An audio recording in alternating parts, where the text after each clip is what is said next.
যেটা জানার দরকার নয় তাকেও আমরা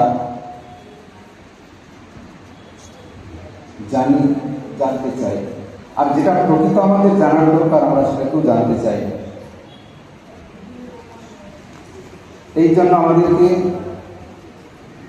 কোনটা আমাদের দরকার, আমাদের কোনটা দরকার নয়, প্রথমে এটাই আমাদেরকে আগে ঠিক করতে লাগে। এই সংসারের অনেক অনেক স্থান আছে, যে স্থানে গেলে আমাদের হয়তো নরক রাস্তা আমরা তৈরি করব। আবার অনেক স্থান আছে যে স্থানে পদার্পণ করলে আমার অনন্ত জন্মের সমস্ত পাপটাই সমাপ্ত হয়ে যাবে। বিচার্য ওটাই যে আমরা কোন স্থানকে অবলম্বন করব। আমি কি আমার সৌভাগ্যের রাস্তাতে যাব, না আমি আমার নরকে যাওয়ার রাস্তাতে চলব? বিচার করতে হবে আপনাদের। প্রত্যেকটা মানুষ আমরা কোনো না কোনো বিচার করে কাজ করি, কিন্তু বিচারটা যদি আমার অধোগতির দিকে হয় তাহলে মুশকিল হয়ে গেল এই মনুষ্য জন্মে। তাই আমার প্রভু তার এই জগতে আসার কোনো প্রয়োজন ছিল না। আমার মতো এক পাপীকে উদ্ধার করার জন্য তিনি চন্দন যাত্রা, তিনি স্নান যাত্রা, তিনি রথযাত্রা, ঝুলন যাত্রা, জন্মাষ্টমী তিথি, এইরকম করে বহু প্রকার লীলাকে তিনি এই ধরাধামে প্রকাশ করেছেন। কারণ কি? কারণ হচ্ছে একটাই, যে জীব যেন তেন উপায়েন মন কৃষ্ণ নিবেশয়। অর্থাৎ আমরা যে তার হারানো সন্তান, আমাদের এই হারানো সন্তানের জন্য তিনি কাহামোর প্রাণনাথ মুরলী বদন আর কাহা যাও কাহা পাও ব্রজেন্দ্র নন্দন, এই কেঁদে কেঁদে পুরো একদম নবদ্বীপ থেকে একদম দক্ষিণ ভারত থেকে সারা পৃথিবীতে সেই নামকে তিনি ছড়িয়ে দেওয়ার তিনি এক সংকল্প করেছেন। কার জন্য? না আমাদের মতো এইরকম তার হারানো পুত্রদের জন্য। কিন্তু আমরা যারা দুর্ভাগা হারানো পুত্র, আমরা মনে করেছি সাধারণ ব্যাপারটা ওনাদের কাজ, এটা আমার কোনো কাজ না। আরে প্রভু জগন্নাথের কোনো প্রয়োজন নেই। কেন?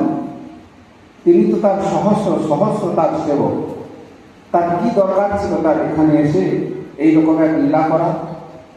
একটাই লীলা করার জন্য দরকার যে কমসে কম যদি আমার এই যাত্রাগুলোর সময় যদি একটু আমার যদি স্নান করা, যদি ঝুলন যাত্রার সময় যদি আমার গোলাটা ধরে একবার যদি কেউ টানে, রথযাত্রার সময় যদি দূর থেকে একবার জগন্নাথ প্রভুকে যদি কেউ দর্শন করে, এটা তার সৌভাগ্যের জন্য তিনি এই রাস্তাগুলো যাত্রাগুলো তিনি করেছেন।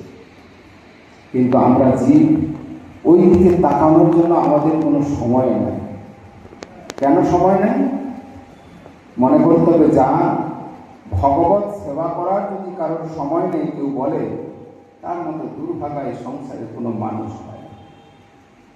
যদি কেউ বলে আমার সময় নেই, আরে সংসারের কাজে তোমার সময় থাকে, আর আমার একটু যাত্রা উৎসব, আমার একটু নাম করা, আমার চরণে একটু ফুল তুলসী দেওয়া, এইটুকু সময় তোমার থাকে না? কোন তোমাকে দায়িত্ব আমি দিয়ে দিয়েছি? ভগবান বলে আমি এত বিশ্ব ব্রহ্মাণ্ডের মালিক হয়েও, আমি অনন্ত কোটি ব্রহ্মাণ্ডের মালিক হয়ে এত আমার জিম্মেদারি থাকার সত্ত্বেও আমি তোমার খোঁজটাকে ঠিক মতো রেখেছি। কিন্তু তুমি মাত্র একটা সংসারের 4টে লোকের ডিউটি, আর তারপরে বলছো আমাকে ডাকার তোমার সময় নেই। তাহলে তোমার মতো দুর্ভাগা আর কেউ হবে না।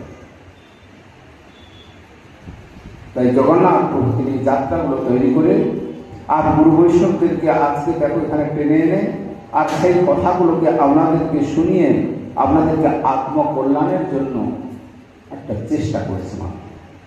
কি করেন সাধুগুরু বৈষ্ণব? কি দরকার আপনার বাড়ি থেকে ভিক্ষা করে এনে আপনাদেরকে ডেকে এনে এখানে কি করছেন? আপনাদেরকে শুধুমাত্র দুটো হরি কথা বলছে। কেন না আপনার ভাগ্যের ললাটের যে রেখাগুলোকে বদল করছে, এটা হচ্ছে সাধুর স্বভাব। আপনার কি করছে সাধুগণ? না আপনার যে যাত্রাটা, অর্থাৎ আপনি জগন্নাথের যাত্রার দিকে না হয়ে আপনার সংসার যাত্রা, ওই সংসার যাত্রাটাকে মোড় ঘুরিয়ে তিনি একমাত্র জগন্নাথ যাত্রা যদি নিয়ে এসছেন, স্নান যাত্রাতে, রথযাত্রাতে আপনাকে লাগানোর চেষ্টা করছেন। কেন? যাতে আপনার অনন্তকালের জন্য সমস্ত অধগতির যাত্রাটা সমাপ্ত হয়ে যায়। এটার জন্য সেই যাত্রাটা শুরু করেছেন। এই জন্য যারা সৌভাগ্যবান, যারা সৌভাগ্যবতী, তারাই একমাত্র এই যাত্রাতে তাদের রুচি হবে, নাহলে আর তাদের রুচি হবে। যদি কখনো এই স্নান যাত্রা হোক, রথযাত্রা হোক, বা যে কোনো ভগবানের যে সমস্ত জন্মাষ্টমী থেকে শুরু করে যে সমস্ত লীলাদি তিনি যে সংসারে প্রকট করেছেন আমার জন্য, এইগুলোকে আমাদেরকে একটু সহযোগ করতে হবে, আসতে হবে, সেই লীলাগুলোকে দর্শন করতে হবে, তার কথা শুনতে হবে। আর যদি আমি তার কথা শুনি, তাহলে তার দয়াটা কেমন তখনই আমি বুঝতে পারব। যদি আমি তার কথা শুনি, তাহলে আমার এই সমস্ত রেখাগুলোকে বদল করার জন্য আমার একটা রাস্তা তৈরি হবে। সব কিছু তো সংসারে বদল করার জন্য সবাই আমরা লেগে পড়েছি, কিন্তু কেউ ভাগ্যকে বদল করতে লাগে নাই, সবাই ভাগ্যকে খারাপের দিকে নিয়ে চলে যাচ্ছে। কেন? ভাগ্যকে যদি কেউ বদল করতে হয়, সেটা কোথায় হবে? না, যিনি ভাগ্যের একমাত্র মালিক, যিনি জগন্নাথ প্রভু, তার চরণে এসে মাথা টেকতে হবে, তবে ভাগ্য বদল হবে। তা না হলে কখনো ভাগ্যকে বদল করা যাবে না। তাই আগামীকাল আমাদের স্নান যাত্রা। একমাত্র জগন্নাথের যিনি নাথ, তিনি কালকে দিনকে উদ্দেশ্য করে তিনি ধরাধামে প্রকট হয়েছে। আর তার জন্য সাধুগুরু বৈষ্ণবগণ মহা অভিষেকের সমস্ত দেবতাগণ থেকে শুরু করে একদম 33 কোটি দেবতা থেকে শুরু করে স্বর্গ মর্ত পাতালের যারা সমস্ত শুভা ভাই যারা ছিলেন, তারা সবাই এসে ওই স্নান যাত্রাতে তারা প্রভু জগন্নাথের কাছে হাত জোড় প্রার্থনা করছে। প্রভু, জীবনের সমাজকে ভুলে আমাদের জীবনে অনেক অনন্তকাল চলে গেছে, একবারের জন্য আজকে তোমার অভিষেকের কাছে এসে গেছি। তুমি একবার তোমার এই চোখা নয়ন দিয়ে একবার আমার একটু দৃষ্টি দাও। কেন? তোমার এই দৃষ্টি একমাত্র আমাকে সৃষ্টি করতে পারে, আর না হলে আমার নষ্ট হয়ে যেতে পারে। একটাই প্রার্থনা, আর কিছু নেই। আমাদের প্রভুকে দেওয়ার মতো কিছু নেই। কি দিব তাকে? এমন কিছু বস্তু আছে যেটা আমরা দিয়ে তাকে সন্তুষ্ট করতে পারি? আমার কাছে একটাই জিনিস আছে, আমার নিষ্কপট এক প্রার্থনা। যে প্রার্থনা শুনে তিনি সন্তুষ্ট হবে, এই স্নানযাত্রা তিনি সেই প্রার্থনা তার কাছে করতে হবে। আজকের নয়, অনন্ত কোটি জন্ম আমি ভ্রমণ করেছি, কিন্তু আজ পর্যন্ত আমার উদ্ধার লাভ আমরা করতে পারি। আজ পর্যন্ত আমরা আমার ভাগ্যকে বদল করতে পারি নাই। তাই আমার সেই সৌভাগ্যের দিন এসে উপস্থিত হয়েছে।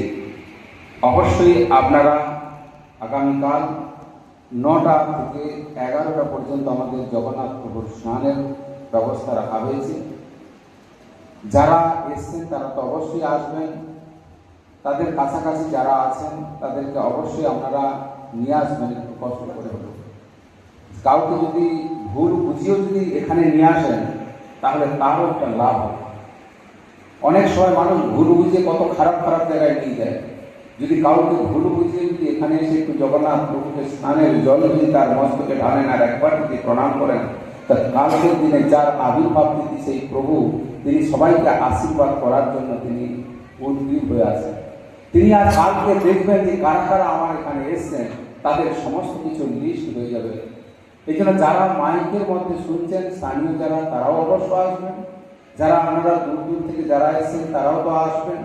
আপনাদের কাছাকাছি যারা আছেন পাশাপাশি সবাইকে নিয়ে আসবেন। সবার জন্য প্রসাদেরও ব্যবস্থা আছে, কোনো চিন্তা করবেন না।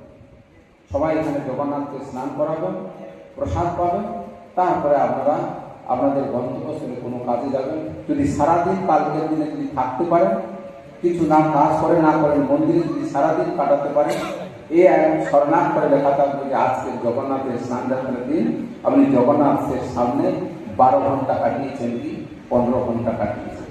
এটাই আপনাকে একদিন না একদিন ভাগ্য বদলে দেবে।